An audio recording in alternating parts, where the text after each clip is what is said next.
सड़कें सिर्फ गाड़ियों के चलने का माध्यम भर नहीं होती हैं, बल्कि वो एक सभ्यता की जीवंत धड़कन भी होती हैं। इन सड़कों पर दौड़ते छोटे छोटे नन्हे कदम जब अपनी स्कूल की तरफ बढ़ते हैं तो उनके सपनों को पंख लगता है।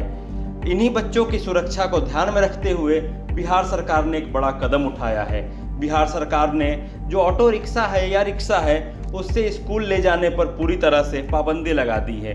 मतलब साफ है कि अब जो बच्चे स्कूल जाते हैं वो ऑटो रिक्शा या रिक्शा से नहीं जाएंगे। ये बच्चों की सुरक्षा को ध्यान में रखते हुए और जो लगातार सड़क दुर्घटनाएं हो रही थी उसके मद्देनज़र लिया गया है। इसके लिए सरकार ने बाकायदा निर्देश जारी किया है और कहा है कि अगर किसी भी ऑटो चालक को स्कूल ले जाते देखा गया तो उस पर कार्रवाई की जाएगी। साथ ही जो ऑटो चालक के मालिक हैं उनसे भी जुर्माना वसूला जाएगा।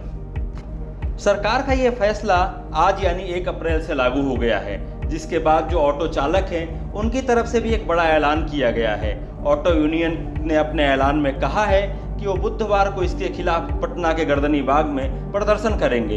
यूनियन ने इसके पीछे तर्क दिया है कि इससे जो उनका रोजी रोजगार है वो प्रभावित होगा, उनके रोजी रोटी पर असर पड़ेगा। साथ ही उन्होंने कहा है कि इससे 50,000 से ज़्यादा बच्चे भी प्रभावित होंगे और उनके स्कूल के आवागमन पर असर पड़ेगा।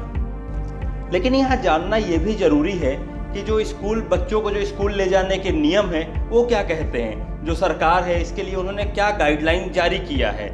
सरकार के नियमों के मुताबिक जो बच्चों को ले जाने वाला वाहन है उन वाहनों का रंग पीला होना चाहिए। साथ ही जो उसकी स्पीड लिमिट है वो भी 40 होनी चाहिए प्रति घंटे, यानी 40 किलोमीटर प्रति घंटे की रफ्तार से आप ज़्यादा नहीं चला सकते। इसके अलावा जो खिड़कियां हैं वो खुली नहीं हो, जो विंडो हो उस पर हॉरिजॉन्टल और वर्टिकल ग्रिल लगा हो जिससे बच्चों की सुरक्षा हो सके और बच्चे उससे बाहर ना निकल सके।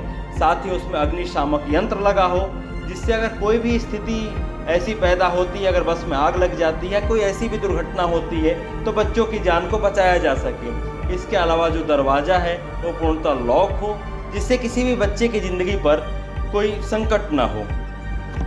सरकार का यह कदम न केवल सुरक्षा का संदेश देता है बल्कि यह भी दर्शाता है कि जब बात आने वाली पीढ़ी की हो तो सतर्कता और व्यवस्था आवश्यक हो जाती है। यह बदलाव शायद थोड़ी सी असुविधा लाए, लेकिन इसका उद्देश्य हर बच्चे के चेहरे पर खिली मुस्कान को बनाए रखना है। अब समय है कि हम सभी इस दिशा निर्देश में सहयोग करें ताकि हमारे भविष्य में हमारे बच्चों का हर सफ़र सुरक्षित हो। हालांकि इस सरकार के इस फैसले के बाद जो कल गर्दनी बाग में प्रदर्शन होगा उस पर भी सबकी निगाह होगी।